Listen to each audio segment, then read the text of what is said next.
Now, you mentioned spooky dooky Yeah. and unfortunate climate. The first thing that you talked about at the top of the show was this Hotel Peary. Yeah. And a man who affected the climate of his room, and then a ghost appeared. Now that was some spooky dooky. Hello, welcome to Guide to the Unknown. I'm Kristen. And I'm her little brother, William. And we are continuing our journey through the states, this time by stopping in Utah. It's a bizarre path that we've taken. That we weave. Yes. Yes. But we are in Utah this week. We're going to be taking a look at some hauntings, maybe a UFO story. And I've got some things that are almost literally just like headlines with zero backup. You know what's weird? I also found things like this. Like there was stuff that just felt like they were just shorties. Yeah, I don't know what's going on. Listen, Utah, we appreciate you. I don't even have listener stats. I'm not saying we don't have any listeners in Utah, but I wonder now. Yeah. Because Utah, I'm sometimes just getting these like short bites with zero backup. Right. Where I'm just like, I just have to accept on face value. Why don't I just tell you one real quick? Because it's literally a line. Yeah. Somebody in a Reddit post, all these links that we talk about will be in our show notes and stuff on gttupod.com. Somebody's like, what are some urban legends from Utah? And somebody would go like, oh, well, of course, there's this, there's that. The Rose Park Willy Tickler. Okay. And then just move on. And so What does that mean? Popped into quotes, Rose Park Willy Tickler. Yeah. And it only went back to Reddit. Weird. And then people were like, what could that be? LOL. Maybe that was the Rose Park Willy Tickler, and they were trying to like heighten their profile. Doing some PR. Yeah, exactly. Yeah, tell people about me.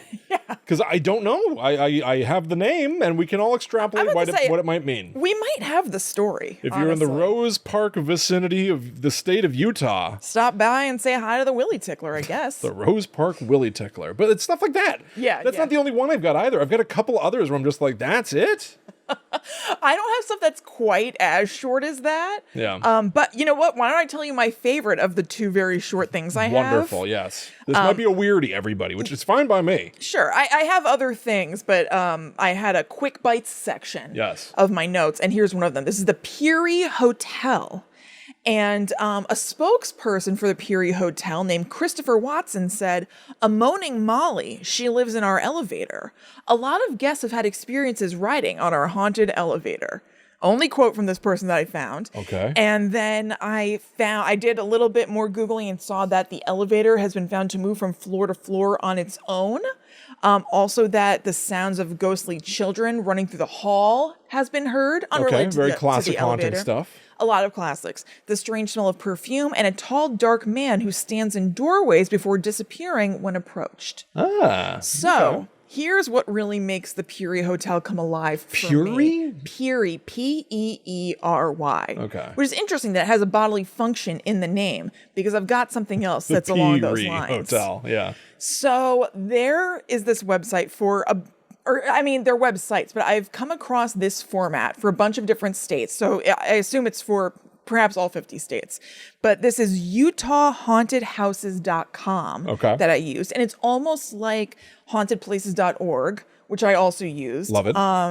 Which is a site where you can go and find haunted places on a map and then leave like a comment and basically a review for them saying how haunted you find them. And on that website, there's kind of a rating system, which is like, do you think this is haunted? It's like yes or no. And then it shows you a percentage of how many people say yes, how many say no on the site. This has a pumpkin rating system where you can give 5 pumpkins.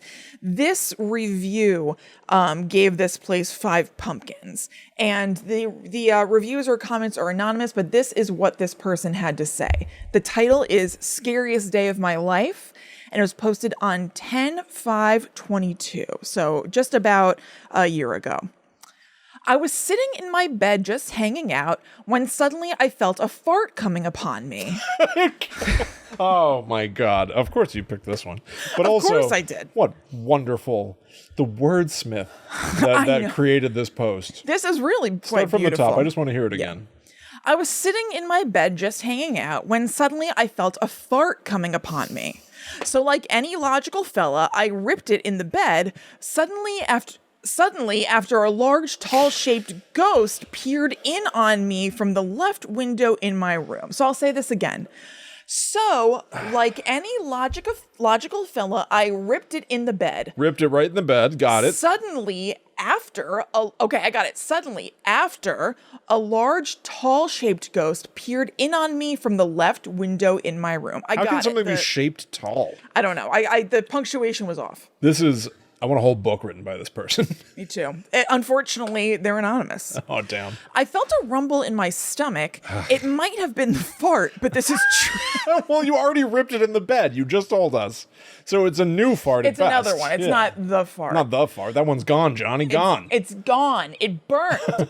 I felt a rumble in my stomach. It might have been the fart, but this truly had my heart racing. All in all, I saw the tall, slender black figure, and it scared me half to death. You have been warned. About what? About farting in the room? I guess so, yeah. Is this ghost summoned these are by... Right, these are the circumstances that bring around the tall-shaped ghost. A logical rip in the sheets? Yeah. It's only logical. Right, a rip in the space-time continuum. It was perfectly rational and logical. Plain to do so. It's crazy. I ripped in the sheets. Like any logical fella. A fart came upon me, so I ripped in the bed. What would you have me say, officer? Okay, well, cool. What? Yeah. So things like this were coming up. Just sort of. Oh, that was it. That was the whole thing. That's it. it. Was just a taste of Utah. All done. The flavors of Utah. Ew. I found several things. Well, not quite like that, but shorties. I'm gonna give you my only big gun now. Okay. Because it's interesting in and of itself. It's its own encapsulated story of a thing in Utah. This was interesting in and of itself. You're absolutely right. Of course it is. Yeah. Yes. But even a five pumpkin event. A five pumpkiner.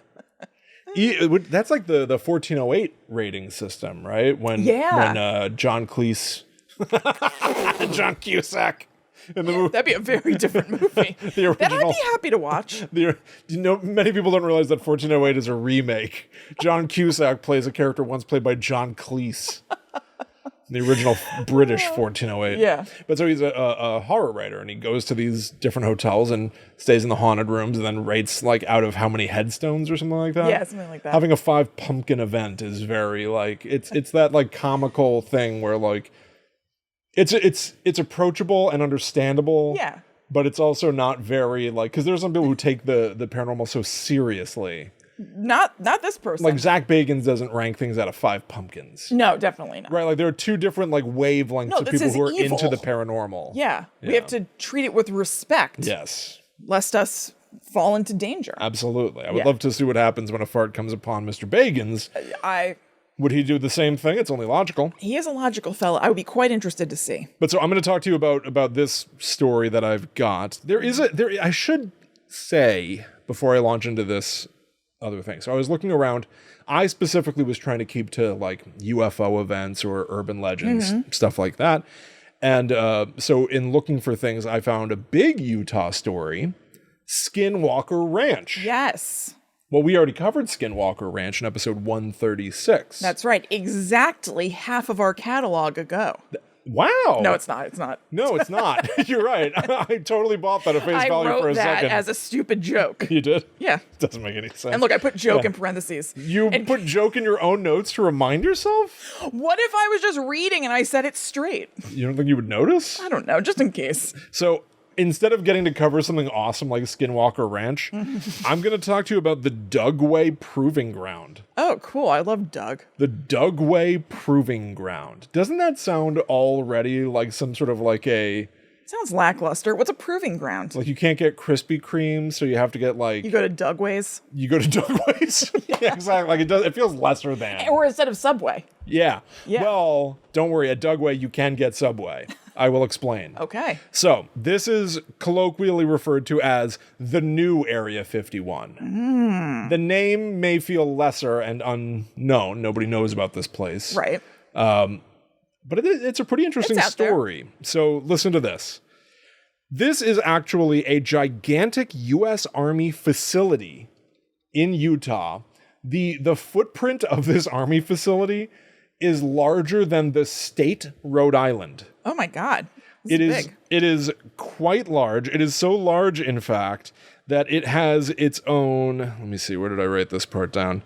It's such a large place that it has its own elementary school, My God. its own high school, and its own Subway restaurant. Oh, that's weird. Dugway has a Subway. So you can eat fresh. You can eat fresh no matter what. Don't worry about it. Phew. I'm a little puzzled as to why they specifically call out Subway and nothing else. Like, it really implies that, like, there's one Subway could not satisfy all of the state of Rhode Island. That's a good point. You know, there must be something else in there. There's got to be. I bet there's a Starbucks and I'm stuff. not sure. But that comes to us from UtahStories.com. Who the hell knows? Right. So, to talk a little bit about the history of the actual place. So this was an army base that mostly seems like it was testing biological weapons. And so it was doing this for a long time. It first opened in 1942. It's got some gnarly history. We talked recently in one of our Indiana Jones episodes. We talked about the idea of these nuclear testing doom towns. Right. Where they literally set up, and you see it in Indiana Jones and the Kingdom of the Crystal Skull, where they like fabricate an entire town to see what a nuclear blast would do to a conventional suburban home.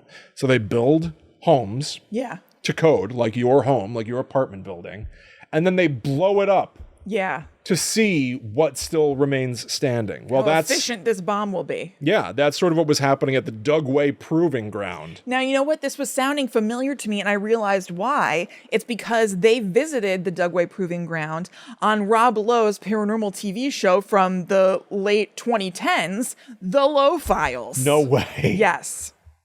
Wow. Yep.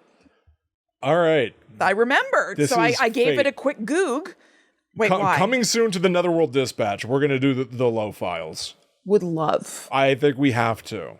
Let's do it Earmark that for the episode future. by episode. Okay, I'll It's do that. fabulous. It really is wonderful Yeah, and it's charming. worthy of like a Ghost Adventures style. And short enough. It was I think a it's like 7 episodes short-lived or Rob something. Lowe paranormal-focused show with his sons. with Johnny and like Matthew Edward or something. It was- he had like 2 first names. I can't remember. we watched it as it came out originally, and it's been long enough. Yeah, it's time. Patreon.com/GTTUpod. Yeah. That will show up someday, some way. Yes.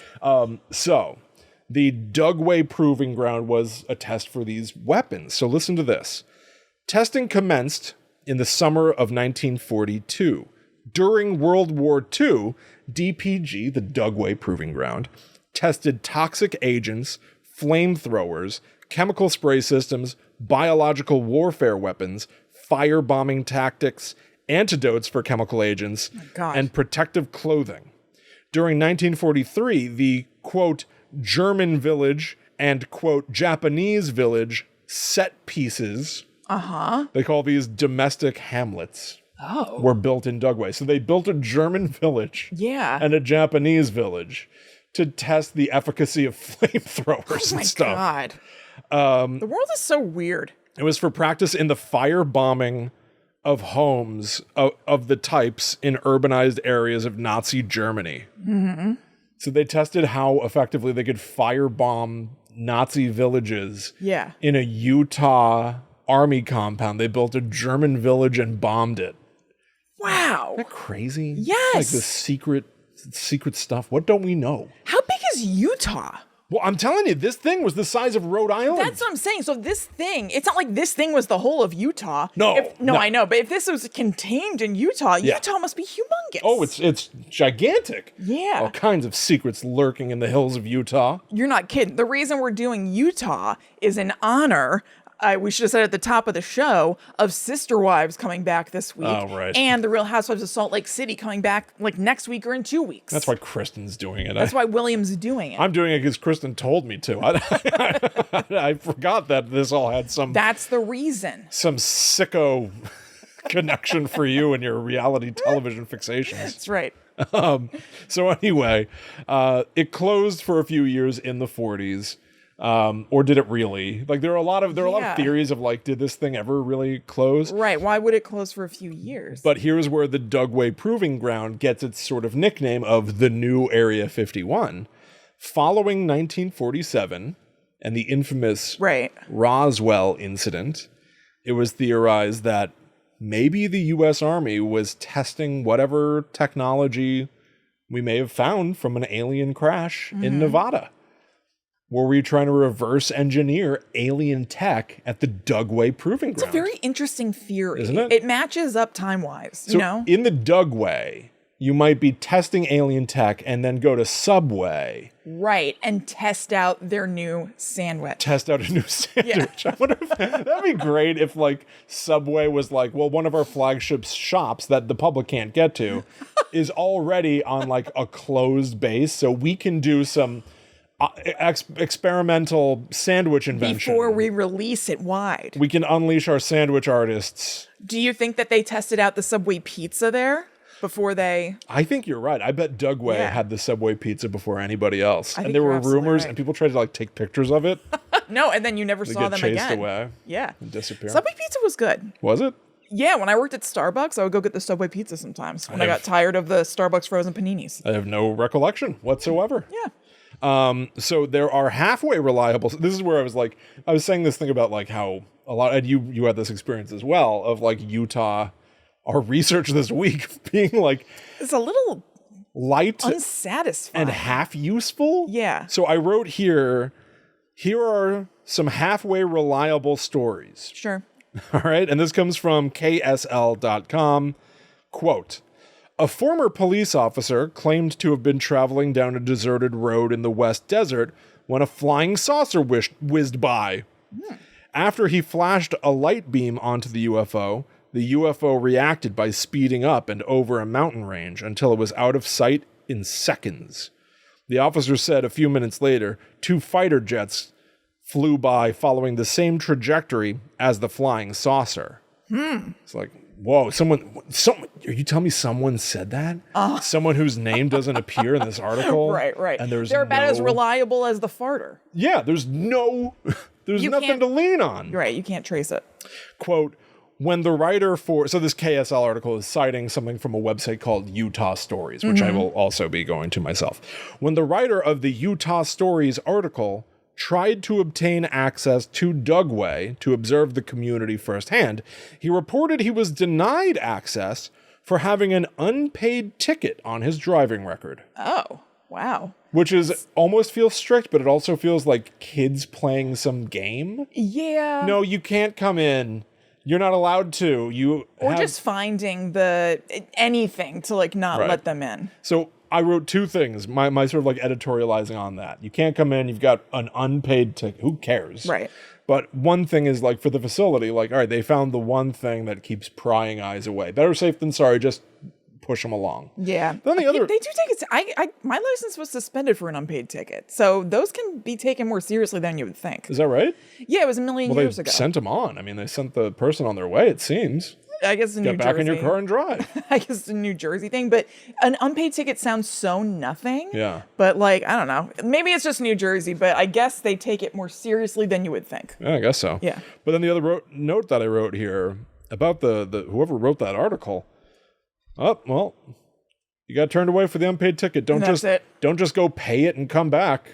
They just gave up. Just too bad. And then they wrote an article about it. I guess I'll never know. Maybe they were on like a deadline or something. Like the article had to come out. So it it's has just to come out right this second. Yeah, right. Don't go back. Weird. Pay off the ticket and return. Well, I tried. That's somebody who didn't really want to get in, right? It's a little scary. I hate to besmirch, but I also was at KSL TV for some things. I think you like to besmirch. Yeah, you're right. It's a complete lie that I hate to besmirch. But I also was like, oh, okay, we're getting somewhere. And then it would just stop. Yeah. I've got What's stopping these Utah reporters? What's happening in Utah that there's not much reliable reporting or fleshing out of some of these stories? This is peculiar. But so I've got this now from Utah Stories themselves. And I'll note that the article that I'm about to read to you from is from 2012. Oh. So it's over a decade ago, before all of this like UFO stuff, all these hearings that seems to verify decades of people reporting that they're seeing things. And now we're finding out, they maybe not all of them, but it seems like people have been seeing UFOs. Yes. Confirmed. Yeah. All right. Quote, there are so many civilian contractors and military personnel stationed there that that Dugway has its own subway. I already read that to you. I just wanted to say Dugway has a subway again. It's fun to say. Evidently, The Dugway Proving Ground is bordered by mountains on 3 sides. It keeps it hidden. It keeps it hidden. It was probably a great geological area to build in because it keeps you protected on at least 3 sides. Then you can just watch the one easy entrance. Yeah. But if anyone approaches, be it from that open area or over the mountains, they will be met with ground troops and Apache helicopters. Oh my God. They take it very seriously. Do not approach Dugway. Clearly. No matter how much you need Subway. If I remember correctly, I think that Rob Lowe was turned away or something. Was it this? I remember him being turned away from something. Was it Dugway? I think it was. Because basically when you were talking about Dugway, I was picturing him in a car, like driving up to a big security gate in the middle of nowhere and getting turned away. Oh, fascinating. Yeah. What was it called? The Low Files? Well, on Patreon, when we finally do the Low Files, we'll find out for sure. John Owen. I think John Owen, I believe you're right. That's his son. Matthew and John Owen. Yes. So follow me down this rabbit hole. I got a name salad for you here, okay? Okay. But this is at least some accountability and some information. A man named Dr. Stephen M. Greer, according to Utah Stories, this is a renowned ufologist, lays out what he believes to be going on in dear old Dugway. All right? Okay. He talks about Lockheed Martin, which is one of the largest defense contractors in the world. Okay. The CEO of Lockheed Martin, one of the largest defense companies in all the world, a Dr. Ben Rich, admitted on his deathbed, quote, for years he had been working with a secret military operation developing anti-gravity technology and flying saucers powerful enough to, quote, take E.T. home. Did he say that part on his deathbed? He's being like jokey and quippy? There are quotes inside quotes here, so I don't know. Hard to say. I'm not sure. This could just be a Utah Stories. I'm not sure. Yeah. But E.T. doesn't need to phone home. Nope. He'll fly home. We'll fly him there ourselves in our own spaceships. Yeah. Guy was a real card. Yeah. He's a real character. He did open mic nights. Yeah. A Lockheed engineer also said this, quote, these UFOs were huge and they would just come to a stop and do a 60, 45, 10-degree turn, and then immediately just reverse. So what they're saying is, like, many of the UFO stuff that we've looked at on the show before, a lot of it is about people being like, it's not just weird that you're seeing a thing in the sky. It's that it's moving. Yeah, in a strange way. Yes, in a way that our typical technology is incapable. Yeah. An airplane cannot just stop on a dime and change direction. Yeah, or like people who were like also flying, like the, like Navy people or whatever, they said that things would move side to side really fast. And it's like, that can't really work that way. That's right. Supposedly, one of the former, I guess the former chief of intelligence for the Joint Chiefs of Staff. This again is where it feels like I know. Humanity's just like playing pretend. Yeah, right. Like all children. I'm making up names. I'm the chief of intelligence. Yeah, and I'm big. Yeah, exactly. I'm a big man in a big suit. My suit's way too big. So you're going to listen to me. Yeah. He was denied information from Dugway because it didn't satisfy a need-to-know basis. So that's Bigwig Man was turned down because he didn't need to know. This is one of those fun things. Enough. This is one of the I get wishy-washy whenever we talk about all the UFO stuff because it does become just names on names and titles and here's what someone said. Okay, I don't know if I can trust that. Yeah. But I do like the idea of like somebody who's like, I'm the chief of intelligence. I believe I should know. Yeah, and then somebody be able goes, to get through all the red tape. No, you're not allowed to know though. Well, who governs that? Who decides Dugway is just doing whatever it wants all the time? It goes all the way to the top. They might have soup at their Subway or something. I think Subway does have soup. Okay, what does Subway not have? Tacos. Yeah. Maybe they got some crazy taco in there. I'd like to see it. And they don't have to answer to anyone. And taste it. Anyway, then we have sources of intel. Okay. I've got a couple of things here. This one specifically, I guess. Yeah. That is undeniably verifiable. Listen to this kind of information I got out of Utah. Okay. Here's a source. Quote, a Utah man known as Alien Dave. Okay. He says that he saw a jet vanish into thin air. If you're going to believe anyone. believe Alien Dave. Right. He also says he watched a convoy of Humvees that were traveling along a road and then disappeared into a massive subterranean fortress built into the side of a mountain. Now, that I almost believe. I know. It's like somebody just built a tunnel and then covered it with like a tarp. Yeah. Okay, Humvees drove through. You don't have Sure. to describe it as they disappeared into a subterranean fortress. If somebody It's like Batman driving into his, whatever his Fortress of Solitude. Cave of Solitude. It's called the Bat Cave. Yeah. Batman Cave. But yes, it was just that. Yeah. But Alien Dave doesn't stop there. He also personally witnessed, quote, a laser beam launch high into outer space. This guy's really lucked out with these sightings. Alien Dave earned the nickname. Yeah, I can see why they call him that. He knows all. Now, that laser beam that launched into outer space evidently, quote, left the air smelling of ozone. And Alien Dave's hair was standing on end. Oh, okay. Does ozone smell like? I kind of do know. They use that as a note in like perfumes and stuff. Oh, it smells like ozone out here. Your wife, who's a fragrance expert, would probably be able to explain or describe it. I blew it. Yeah.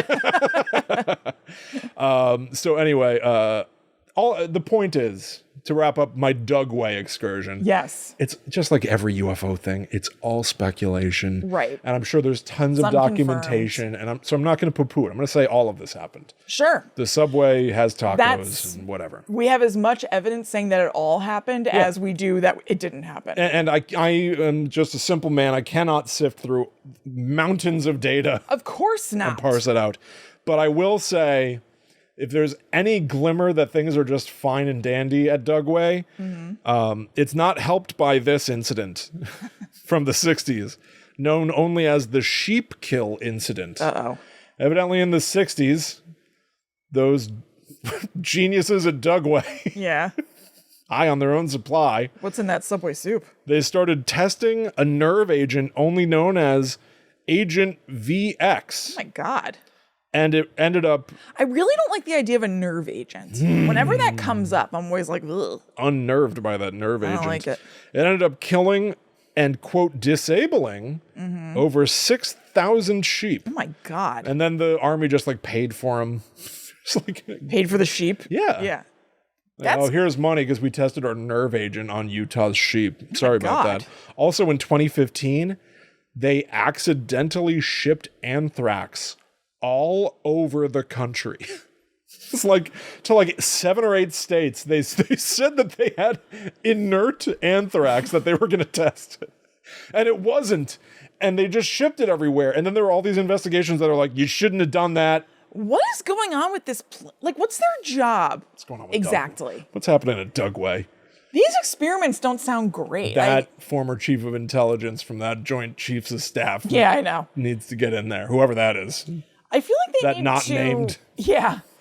I feel like they need to contain this further. If they're like killing 600 sheep, They're doing a bad and they job. didn't expect that was going to happen. It wasn't like this is a possible risk Right. of what we're doing. It's Yeah. just like, oops. And also shipping anthrax everywhere. That's a major whoopsie. Yeah. Somebody needs to put Alien Dave in charge. Honestly, yes. He might do a better job. It sounds like he's keeping good records. And he'd be able to get these things It's straight. also this like age of information American base Yeah, where it's yeah. like, we know where it is. It's bordered by 3 mountains. And they keep making mistakes, but they do have their own subway. I don't even know why we know that. If they've got their own ecosystem where it's like they've got an elementary school and a high school and a subway, first of all, that's your pipeline, right? Like you're born at Dugway so that you can one day work at Subway. You know, like, oh shit. Like just make that its own country. Yeah, it's basically acting. It's what do you call that when a state or a town is not part of the country? It's like, yeah, there's a term. There is. I don't know I can't remember what it is. Why should I know it? I don't know. But yeah, it's like it's acting as its own little system Yes. in government. Yes. What a cuckoo place. Must go to war with Dugway. They should have let the Lowe's in there. Yeah. I bet they'd be able to clean it up. Rob Lowe could have cleaned up that no sheep town. This guy can do anything, as far as I'm concerned. Okay. No? I'm still on Team Alien Dave. Oh, yeah, that's right. Maybe they could team up. He's got the name. Yeah. He's perfect. So there you have it. That's really, spoiler alert, that's like Aside from like just some like garbage, I could tell you that's like almost all I have. This episode is Dugway. Fine. Dugway and Dump. I got good news for you, Will. Yeah. We're basically halfway through. Oh, thank God.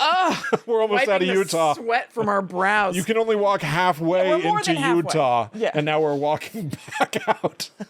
I'm sorry, Utah listeners. Not unlike the Browns from Sister Wives. They were in Utah, and then they fled because they were worried that they were going to get arrested for polygamy. Oh. And so they got right out of there. Wait a minute. What? Is this...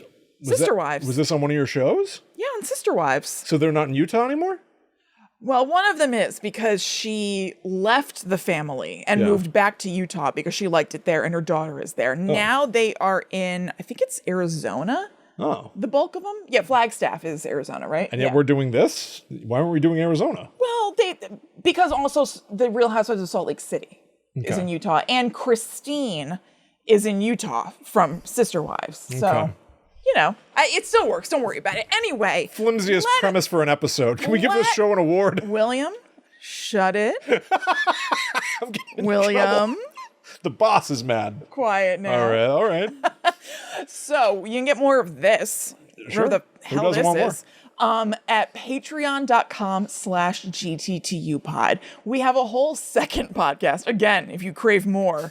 Gotta have this. it. It's better than this. Yeah, it is. It's called the Netherworld Dispatch, and it comes out every Monday for people who are on our Demon tier. And we also have other tiers that you can check out. The show comes out at different intervals for them. You can see what we got, see what works for you, and then enjoy all this bonus content. We have, 100 and something episodes of the Netherworld Dispatch? The most recent episode of the Netherworld Dispatch is episode 123. Yeah. And guess what? If you sign up for our Patreon at any of the tiers that get you these shows, it instantly unlocks all the shows that fit your tier. Yep. So you're immediately going to get access to stuff going back years, in all likelihood. At minimum dozens. Yeah, probably at this point, sure. Yeah. But so yes, this most recent episode 123, we covered a show called Paranormal Lockdown. This is the show that one of the former cast members of Ghost Adventures, Zach Bagans' Ghost Adventures, left Ghost Adventures and started his own show.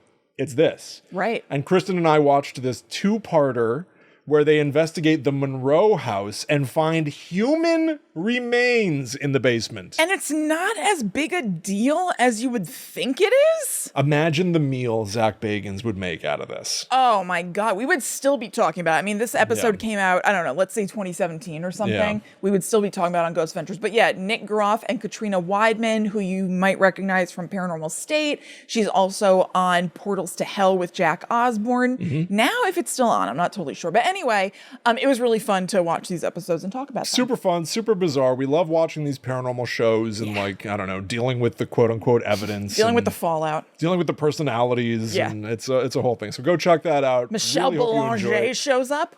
Or Belanger. Whatever, however you'd like to pronounce it. She's there. Yep. So go check that out. That's patreon.com/GTTUpod. New shows every single Monday. Find a tier that fits. And I've got another review of our show here for this week. Maybe I'll skip the one for next week. Wait, what? Depending on how this episode is received. Yeah. So this review comes to us from Mick Carlson. Headline is, "These guys are funny." Quote, "I could listen to Kristen and Will talk all day long. When they talked about the Hoboken Monkey Man I love that. and Billy Baldwin, I laughed so hard. 5 stars. Oh, this person gets it. I loved talking about Billy Baldwin. So if you also are a little puzzled by this Utah episode, those episodes, the Hoboken Monkey Man was 235 and Billy Baldwin is 297. So those are some better recommendations from Mick Carlson. Thank you for the 5 stars. Yes, thank you very, very much. It really, I know every podcaster says it because it's true. It is true. Like it makes a difference and helps listeners decide to give the show a shot. And really thank you so, so, so much. And we are working toward a goal of having 1,000 reviews. We're getting really, really close. We're like 930, maybe just barely under. Awesome. I know. Awesome. So anyway, thank you so much to everybody who's left us a review. And people seem to like it when I read a review every week, which is fun and easy to do, and we really, really, really do appreciate it. Yeah, it's a nice way to show how much we like it. So, Totally. So thank you, everybody. If you've got other podcasters out there that you follow, I would like to do a couple shows. I've got kind of an itch to I don't know, make the rounds. Oh, do a guest or something? Yeah, I think that would be kind of fun. So if Yeah. you've got a show out there that you enjoy, I'd appreciate it. Float my name and say, get Will on your show. I'll go talk to people. Or let Will know about it so he can reach out to them. That's probably smarter. Yeah. Yeah. Anyway, thank you, everybody. Perfect. All right. So let's talk about Rock Canyon Trail in Utah. It looks stunning, as much of Utah does. It really does. For as much as we've ragged on the data, and that could be an us problem to some extent. Absolutely. Although I haven't had this issue with other places. Same. But it does look beautiful. Yeah. I mean, it's very mountainous. So lots of gorgeous shots of it with like just tons of big sky, and it's really pretty. So I am sick of these tiny sky places. give me a big one. They're small slivers of sky. Finally, a big one. So Rock Canyon Trail is kind of like this, beautiful, but haunted. Oh. A lot of death has happened in this place, logically, somewhat, because it's a popular rock climbing spot now, and that's obviously a very dangerous activity, but also all throughout history. So the first famous death that happened there that's on the books was of a Native American named Big Elk, who led 70 of his men to fight a Mormon militia over a land dispute. Whoa. So they were doing their thing, fighting it up, and then Big Elk and several of his men were hurt in battle, and they made their way to the Rock Canyon to escape, but then died of their wounds near the mouth of the canyon. Then Big Elk's wife, whose name we don't have, tried to climb this to escape the militia, but then fell to her death. And an area of this called Squaw Peak is named after her. Okay. So it's said that bad weather in particular seems to kick up paranormal activity here. So on cloudy days or rainy days, people are experiencing more things. Now, are they actually experiencing more things, or are they in a spooky dooky mood? Yeah. So it makes you, a little jumpy or something. Yes, it makes you more inclined to be jumpy. Right. Or to worry that something's around the corner. Now, you mentioned spooky dooky and unfortunate climate. The first thing that you talked about at the top of the show was this Hotel Peary. Yeah. And a man who affected the climate of his room, and then a ghost appeared. Now, that was some spooky dooky. He almost implied that, the ghost, came upon him, he said. Yeah, or came out of his ass, kind of. Well, he said the fart came upon him, and he ripped it into the sheets, and then a ghost appeared. Did he say it came out of his ass? A ghost came out of my ass. But this is the clue. What other conclusion am I to draw? I guess many. He farts, and then, it happens to be that the ghost shows up. Correlation. He says is tall-shaped. Does equate causation. You're right. What else is tall-shaped? I'm afraid to ask. So, you're right. The climate is affecting this entire episode. This entire state, perhaps. Not enjoying the ambiance.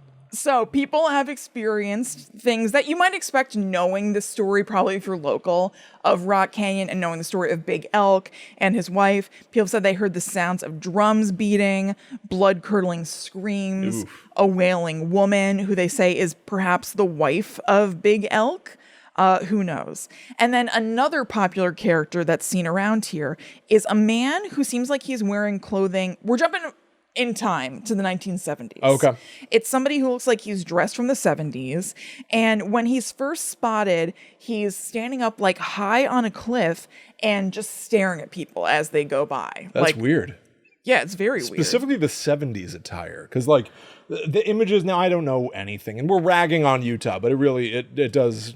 It's a place like any other. Of course. But it does evoke this, because the photos I've seen of it, and I have a very narrow view of Utah itself, but I've been playing Red Dead Redemption. Yeah. It feels like this like deserts and cowboys and the idea of seeing a figure up on a hill. Yeah. You could imagine that being somebody in a top hat with a handlebar mustache or something like that. Right. But instead it's someone from one of the Bee Gees. I know, somebody 70s. With a big long collar that reaches their nipples. That's so weird. Yeah, I know. And also I was thinking I don't know. I mean, who knows the circumstances of whoever this person is that died, but like, I guess I would assume perhaps that maybe this is the area that they died or something. Right. Maybe they're, especially with what I'm about to say, and maybe they're kind of reenacting their death.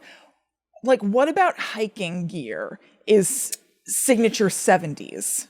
You know? Right. Well, maybe that's the issue. Maybe they died because they were they didn't have the proper... They were climbing the mountain in, like, platform... Yeah, disco shoes. Yeah, exactly. Dressed like Pee-wee when he went to the biker bar. Yeah, exactly. You're right. Maybe that's the issue. And there's your problem. That would explain this. Suddenly, without warning, if you're still looking at this guy, looking back at him, he will plunge down the cliff, running or gliding down the canyon wall at an impossible angle... but just before he hits the ground, disappears. I love it. I love it. And so it's honestly, it's like just before the bikers get to Pee-wee to beat him up. Still on Pee-wee. Disappears. Wow. Yeah, without that's not true. That's not true. He befriends them and then he takes one of their bikes. Yeah, doesn't he dance and he points at his crotch and his bottom? Right. I was picturing him getting away and I was like, oh, he's getting away from the bikers. But actually, they've befriended him and they've given him a bike at that point. So forget what I just said. I will. Strike that from the Consider it forgotten. No, I love the idea of this person running down a rock face. I also can't really picture it. Running or gliding at an impossible angle? What does that even mean? Is that like he's like... perpendicular? It wouldn't be perpendicular. What would it be? Like at a right angle or something. Imagine like Spider-Man. Spider-Man running as if you were running on the ground, but running up the side of a building. Exactly. That's what Disco Stew is doing, running down the mountain. Yeah, totally. It's so it speaks to the idea of like ghosts being outside of the typical laws of physics. Yep. And like this repeating ghost kind of thing, what's the term? I'm blanking, to tell you the truth. I know residual haunting is where it's like they continually relive a particular moment, often the moment of their death. It's such a spectacle, weird thing to be like, oh, you're looking at me. Right. This is how it happened. But it's this bizarre, maybe he's staring, waiting for you to stare back. To tell his own story. Yes, to like have it be seen. But similar to like, I've talked about this weird idea of like how pop culture sometimes presents ghosts where it's like their physicality is distorted. Like, was Slimer a ghost? What is that? Right. But it's like... he does have butt cheeks. You're right. Yeah. It's been 50 years. So or you meant, was he a human or whatever? Five pumpkin. Yeah. But like... Two pumpkins on the back of Slimer. Right on his Slimer. Yep. But so like this idea of like this ghost from the 70s, like has he just forgotten enough of being human that he's reenacting his own death by running down the mountain? Right. Like he's still in the process of losing touch. Yeah. And so it communicates to us so strangely. We see it and it doesn't look right. Right. Yeah, that is really interesting. There's also a creek in this area that is supposedly haunted by a little girl, and people say that they see her playing on rocks in the middle of the water. And luckily, it doesn't seem like if she's got a residual haunting thing going on, at least she seems like she's happy enough because she's often seen singing or humming to herself. That's nice. That's a nice end, yeah. Right. And then as people get closer to her, classically, she vanishes. Perfect. So this is a long but cool comment from hauntedplaces.org. As I said before, this is a website that you can go to and check out local or just any haunted spots in the world. And if you've been there, you have the option to leave a comment with your experience. And this one came from Tank Johnson in 2014. So they said... there's a cave on top of the mountain. It's about an hour hike from the parking lot. And now let's do a quick aside from another commenter named Aaron, because they responded to this comment, but I feel like it paints a picture that helps the rest of Tank's story. Okay. So Aaron said, it's called Buckley's Mine. It's an abandoned mine. There's no real trail to it, so you hike the normal trail up for about 40 minutes, and then you can scale the north side of the canyon until you hit the foot of a cliff. Oh my God. These people live much different lives than I do. Yeah. Follow the cliff out toward the mouth of the canyon and you'll see it. I've never had anything happen, but it's definitely a creepy place. So that's what we're thinking of. Tank and his friend did this. This is some Old West stuff. They scaled stuff and ended up in Buckley's mine. This is some Red Dead Redemption finding an old abandoned mine. Yeah, it's wild. Yeah. So now back to Tank's account. We ventured in not expecting much. Little did I know that this cave is 100% haunted. There's a ladder inside the cave that extends upward about 100 feet into another cavern. I climbed to the top first, and we only had one person climb the ladder at a time because we were not sure how sturdy it was. Ugh. I know. Who's doing that? Tank and his friend, I believe it's Mosea. Okay. Being alone in the cavern by myself for 5 minutes, I experienced things that I will never forget. I first heard whispering behind me. I didn't really pay attention. It's always tough because the punctuation isn't always great on these things. Yeah. I first heard whispering behind me. I didn't really pay attention to it because I thought it was my mind playing tricks on me. Then the voices got progressively louder.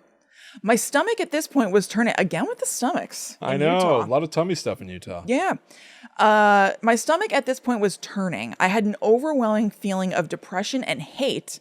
Whoa. And it was so weird that the feeling was getting worse and worse to the point that I was about to vomit. I had enough of that as soon as I decided that I needed to go back down the ladder and get the freak out of there. My friend Mosiah was just getting to the top of the ladder. When he arrived at the second cavern with me, those feelings instantly vanished because his friend was there. Oh, that's nice. Kind of cute. We were in a little cavern that was probably the size of a shed. I'm sitting on one side, and Mosiah is about 6 to 8 feet away from me. We were sitting and waiting for our other friends to reach the top of the ladder. While waiting, the sickness returned and the whispering started again. Ooh. Then the next thing I hear is, "Tank, don't touch me." Mosiah was accusing me of pushing him. I was 8 feet away from him, and I swear I did not touch him. Eventually, our friends arrived to the top, and we ventured a little into other caverns. Every time we would go into another cave, one of us would say, "Let's get out of here." We would agree, but for some reason couldn't leave. We tried numerous times to get out of the cave, but for some reason it was pulling us in deeper. It was the weirdest thing I've ever experienced. After spending 5 hours of trying to get out of the cave, one of us decided to say a prayer to help us get out. For some reason, it worked. On our way out, I took a picture of a tunnel that goes all the way up.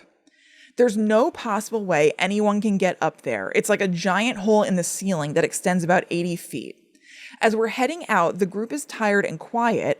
I'm in the very back walking behind Mosiah, and all of a sudden I hear, "Tank!" And I was a little startled because of the tone of his voice. He sounded annoyed and upset. I was confused as to why he was so pissed at me. Then I answered back, "What?" And then Mosiah told me to stop hitting his backpack, but I swear to all things that are holy that I didn't touch his backpack. Huh. So somebody's really messing with Mosiah. And maybe treating Tank as a vessel.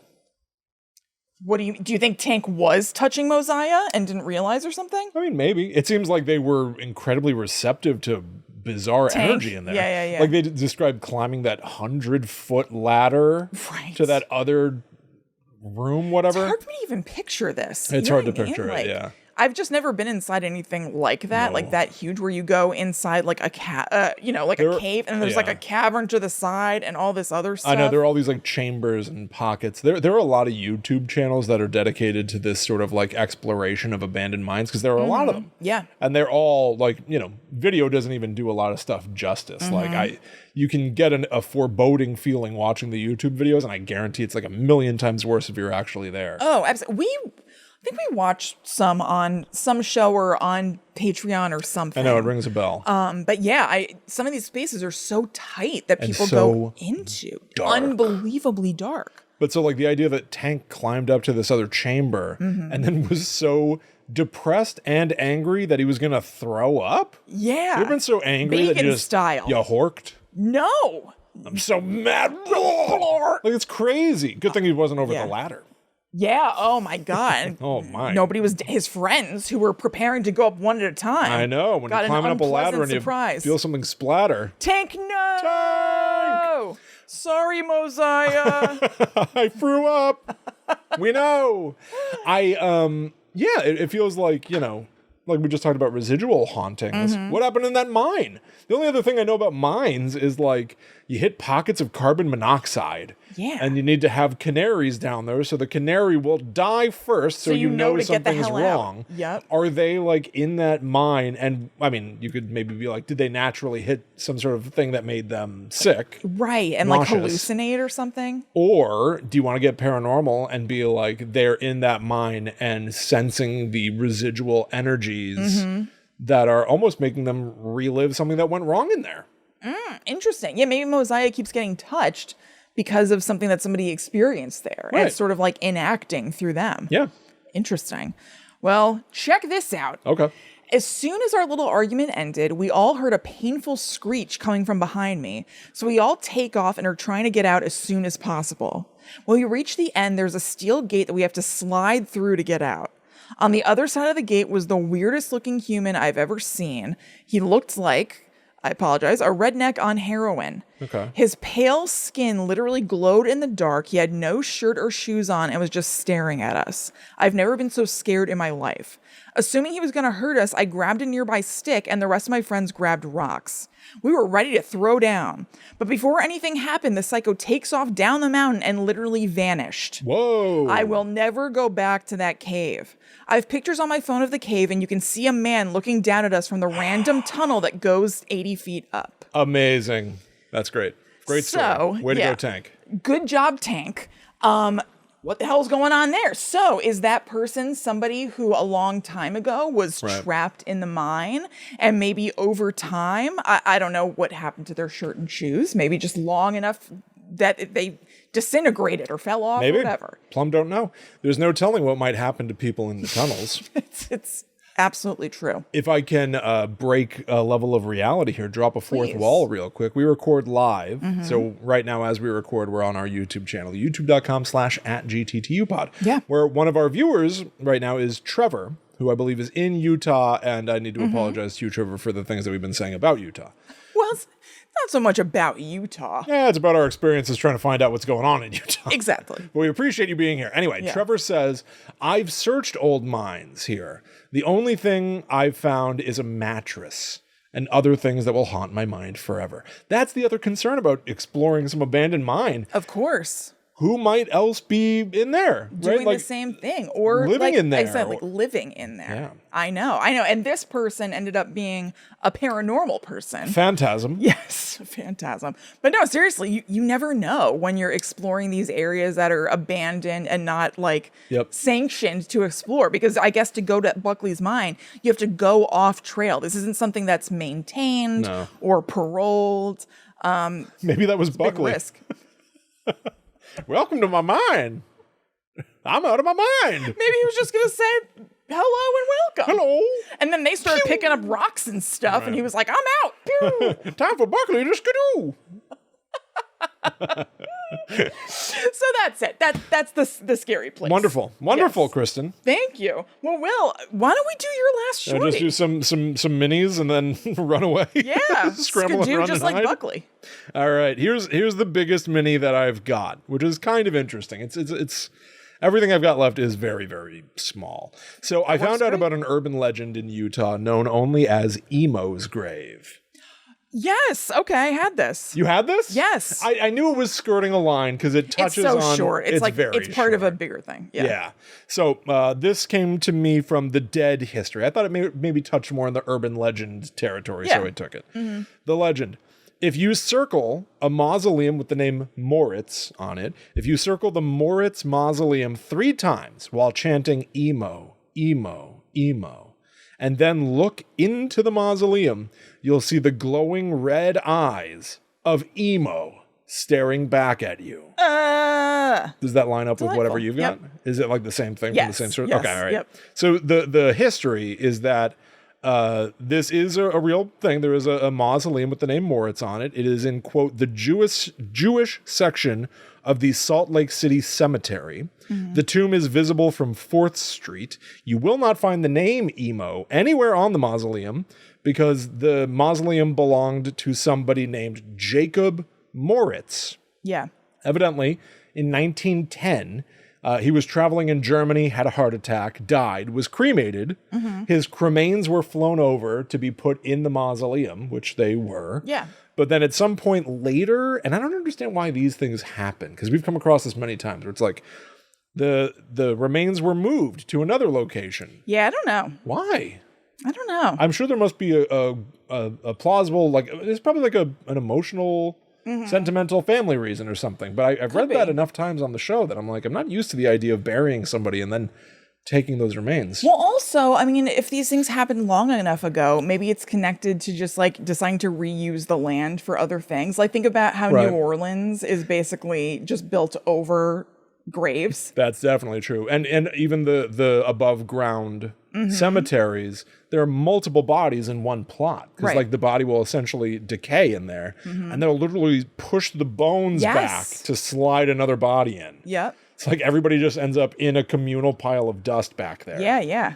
Interesting. But so I don't think it's that, because the mausoleum that says Moritz, which is very specific, is still there. So that's the Emos Grave urban legend. Yeah. Circle it 3 times saying emo, emo, emo, and you'll see the red eyes of Emo. In a window, right? Was that? Yeah, because I think there's like a window in the door of the mausoleum. Oh, right, like it's like a tiny 1-person room. Yes. Kind of thing. Yeah. Beautiful. I thought you had another one. I'm sorry. Well, I mean, I do. It's fine. We're good. There's Hobbitville. Okay. This was, it's now known as Allen Park. It seems that Dr. Gregory Allen in 1931 was an exotic bird enthusiast. He basically built up this like Heidi Fleiss. Sure. The Hollywood Madam. Okay. She ended up being an exotic bird enthusiast. So that's what she does now. So she ended up. Yeah, she hangs out with birds. That was her end. But so like this guy, this Dr. Gregory Allen, he built out this entire like campus thing with like beautiful like wooden cabins and stone walls and stuff. And bit by bit, it fell into disrepair. And then it became, I couldn't really figure out the why. It became like just known in the area as Hobbitville. I think just because it was a small, I bet say small, a teeny tiny little community. And now it's just open as a public park. But that's like, that's cool. It's just kind of cool. Yeah, yeah. I don't know. That's neat. Sounds like the kind of place where they have thunder pots. Absolutely. Yeah. Get your thunder pot on in Hobbitville. Yeah. Picture Bilbo getting to work. Oh yeah. All right. My last 2 super minis.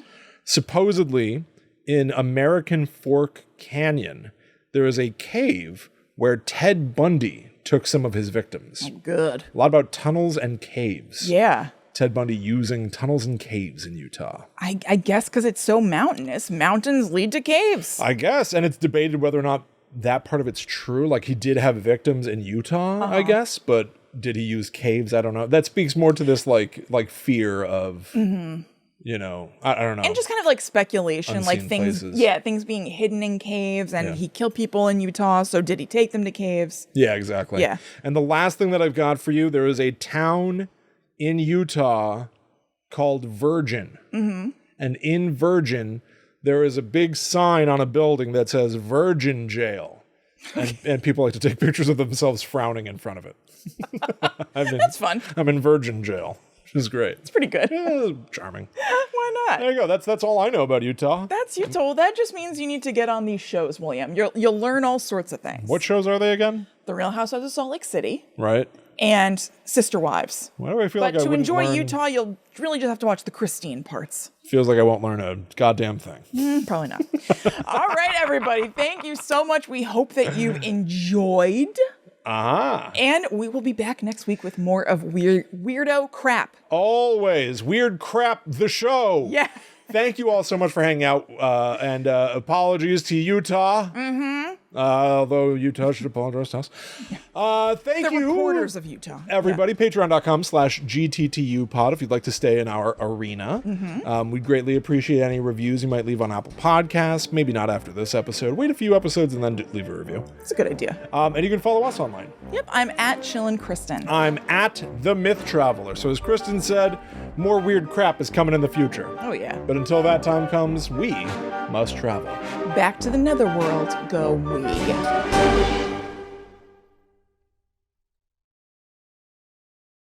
Oh, yeah. I just remembered you kind of liked The Housewives, so I'm sure I it's would. not outside the realm of possibility to check out Salt Lake City. You know how it is.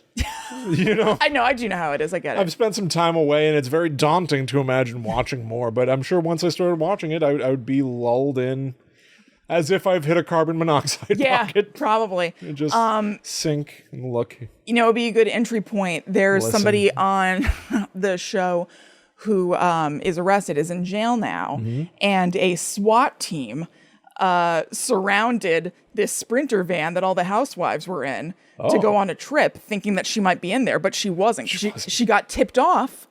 She was in the Sprinter van, and then she gets a call, and she's like, I have to go. My husband's in the hospital. Because they're about to leave on like a trip, and they're like, oh my God. Because it has to be something extreme for her to leave. Yeah. And then like 5 minutes later, SWAT guys are all around. They're like, we're looking for Jen Shaw. That is pretty cool. It's awesome. Well, they're not mad like that, but yeah. Well, whatever. Yeah. I hope I didn't give you the impression that I'm looking for a way in. No, you didn't. More than anything is what I'm concerned about. No, if only.